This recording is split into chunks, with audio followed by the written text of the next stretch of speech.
Well, hello everybody. Thanks for joining me here in Oval Window Garage. I'm Clinton, and today we're concentrating on Hubert. You see, Hubert here is my daughter's 63 Volkswagen Bug, and we're slowly restoring him, bringing him back hopefully to his glory.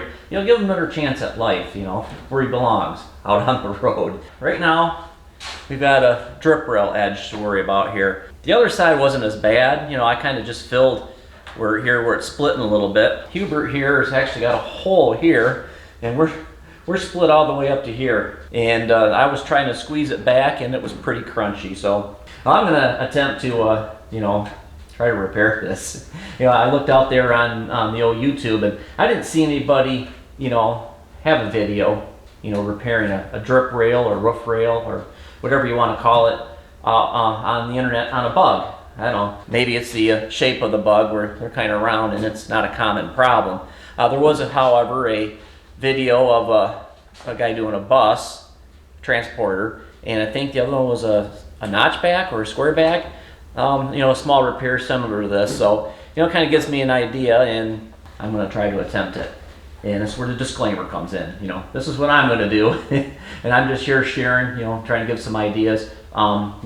See if it's something that you may want to do, but cut and weld at your own risk, please, because that's what I'm going to do. Yeah, so first off, I'm going to clean this all up, and get the wire wheel out. And why is my wire wheel so big? I don't know.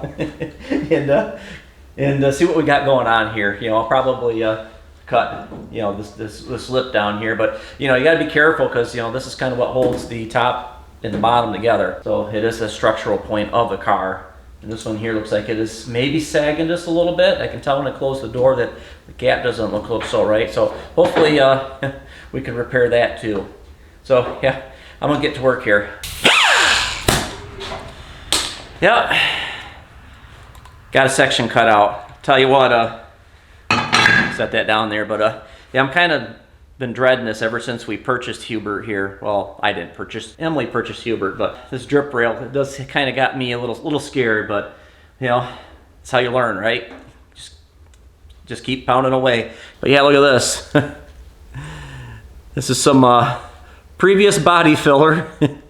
So yeah, Hubert was kind of, must have been at one time in his life loved. He's definitely been repainted once, and I'm finding, expert body work on here, kind of almost like I did it. When I did the corner panel, rear quarter panels down here, yeah, I found street signs that someone used for sheet metal, riveted in and body filled over. But yeah, hopefully I can do a little better than that. But yeah, I'm going to do little sections at a time here, just because, like I mentioned before, this is kind of structural. And last thing I want is something to peel apart. I don't really think it's going to, but a little at a time is just kind of how I like to work. Just like repairing this a little at a time. But yeah, I got to find a shop vac and get rid of all the, I don't know if those are mouse poops or what they are, but yeah, got to get that taken care of. One of my Christmas presents to myself was this sheet brake here from the good old Harbor Freight. I actually went with the 30-inch. I'll tell you a reason why is, well, for one, 30-inch versus 18-inch, because Harbor Freight sells 18-inch and a 30-inch before you start getting into the floor model size. But there wasn't really a whole lot of good reviews on the 18-inch for starters, mainly because it's supposed to bend 16-gauge steel, and people were saying it was flexing if you were trying to bend a full-size sheet. I did notice the 30-inch one seems to be reinforced a little bit more, and the plates that you use to bend with seem to be thicker too. And the price difference, was kind of about $23 to $25. So I kind of thought it was a no-brainer. Normally I go the cheap route instead of the more expensive route, but hey, get a little bit better product. Unfortunately, the 30-inch does take up a lot of bench space, so I made it removable. I bought some hardware. Went with wing nuts so I can easily unfasten this from the workbench and stick it down in this Walmart tote. This thing measures roughly 35 inches, and this is a 34-inch tote. So you got to kind of run it kitty corner, and it does fit. I figured it'd be nice to kind of keep it, you know, out of the elements and maybe oil it up before I put it away. You know, trying to make it last a little longer, but yeah, I got to get the bend in some stuff here. Well, basically, quick, simple example of how this kind of works is you got a big heavy plate here. I did notice that with this, with the 30-inch too, that this has actually got a taper, so you can go just a little over 90-degree bend if you need to, versus where I don't think the 18-inch one had that option. But basically, you just kind of clamp your steel in between the platform and the piece of, or the heavy piece of steel, and these are removable, so when you go to store it, you can remove it. Yeah, right now I just need a slight bend, because the way the roof line comes down, it's going to bend a little bit, and then it's going to bend a lot. So I got to figure out how to do that. So let's give it a little bit bend, and I'm going to go trial fit it.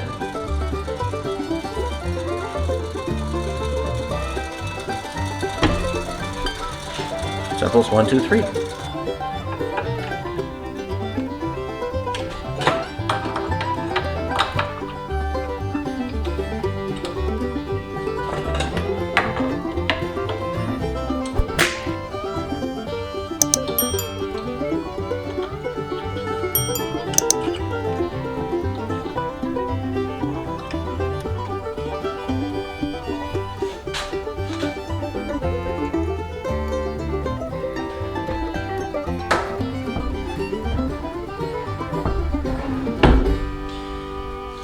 All right, time for another trial fit, and then there may be a little hammering and dialing involved, you know, because we can only do what we can with this, and, well, bending a lot better than what I could do with the vise here and a hammer, so it's bonus, win-win, right? All right, that doesn't look all that bad. It's hard to get the whole radius here. I'm hoping, you know, doing a little section here, a little section there, to be able to get the, you know, the radius I need, you know, instead of trying to hammer it all out in one big piece. My welds don't look all that bad either, because I'm more of a grinder than a welder, but yeah, we'll get her all smoothed out and see what she looks like after that. I'm not going to bother welding right here, because I got another section to do on here. I did put a little tack here, just to kind of hold this so I can kind of keep the same shape. But yeah, now I gotta kind of hammer this in, reshape it a little bit, and then build a piece that folds around it. And then move, repeat, do again. So stay tuned. All right, got a drip rail made. Take a look. It's wasn't too bad. I basically used the brake over there and got the bend started, and then I kind of just worked it in the vise until I got it kind of where I wanted, and then I just wound up sliding another piece of sheet metal in there and using a dolly hammer to get the bend a little sharper. And then I had to fine-tune it on the grinder, but yeah, it looks like it's gonna fit in there really nicely. The first thing that's gonna be needed is to weld it down along here. But yeah, let's get some stuff cleaned up and get the welder fired back up.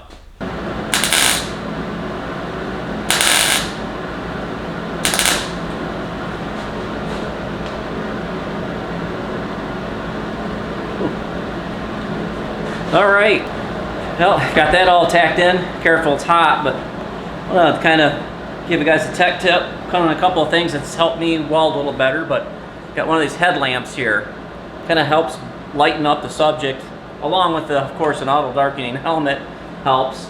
Turn it off. But yeah, just being able to see what you're welding, it helps out a lot. Plus, you know, I'm an old guy. I actually make a magnifier that goes on the inside here for, like, you know, like your reading glasses. But in this case, it's a welding glass. But I just thought I'd share that with you guys. Now to get the grinder out and start grinding away and trying to make it look a little nicer.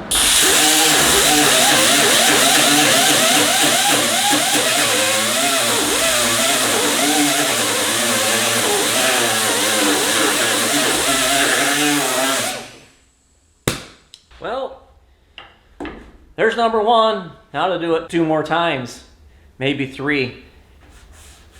Actually surprised, my weld's ground down pretty good, and the roof might not even leak. It would have been nice to have been able to get up underneath there, so I could have maybe like dollied out this low spot, but you know, I guess that's what body filler's for. So yeah, stay tuned as I continue, and I'll show you hopefully get a chance to show you the final results here before the end of the video. We got the other section of the roof there kind of welded in. Now I'm making the piece that kind of folds over that other piece that I just welded on. And I kind of wanted to show you guys how I did this, because it's, you know, it's quite the bend. First, we got to get this locked down in here. Requires a few C-clamps. Probably should invest in some just for this. So I'll probably put a few clamps out over here too.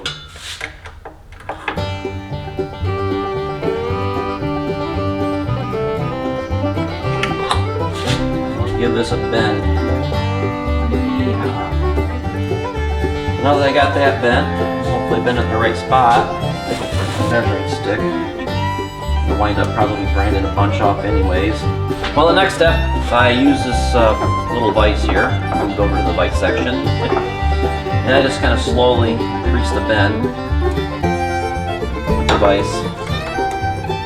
Slow and steady.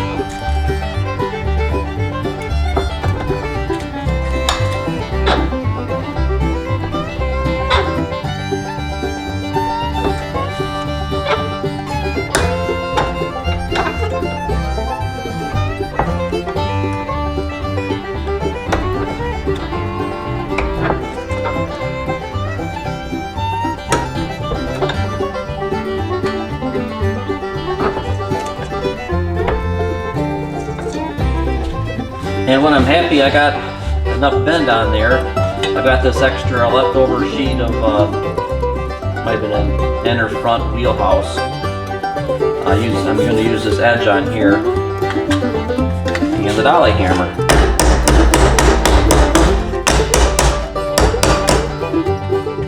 And this will help me get the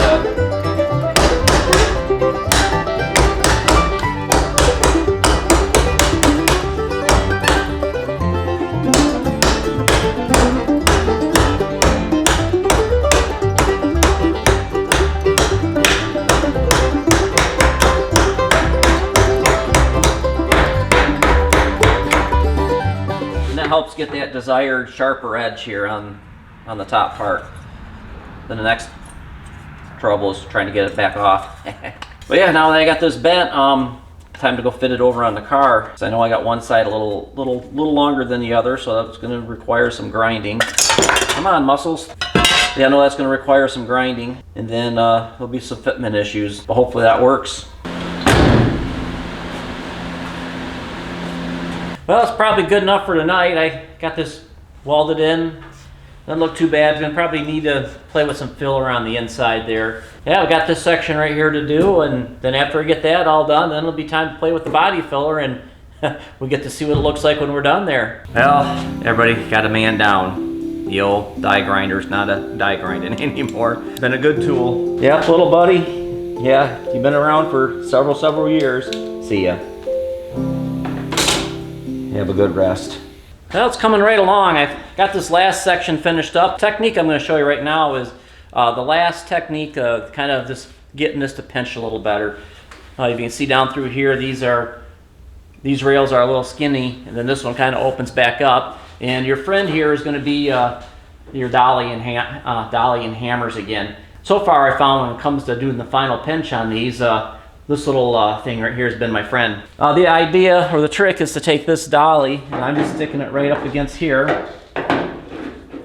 And this one's might gonna be a little tricky because there is a curve here. So I may want to grab the other one. I think up here where it's straighter, I'm gonna use it, but this final area, I'm gonna grab the other dolly. But yeah, now that I got everything all ground down, it's pretty much just easy just to follow the roof line and put her down. Come on the other side and hit from the side.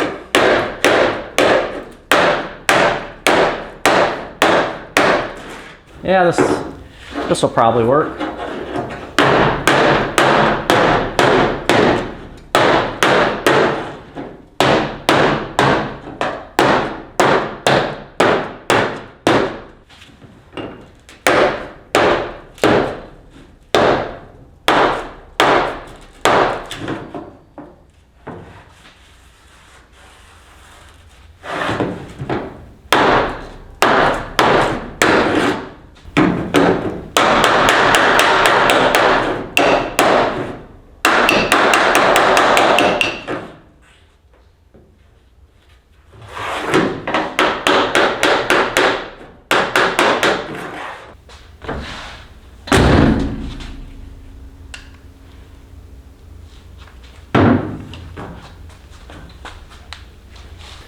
Well, here we go. I've been busy smoothing everything all out.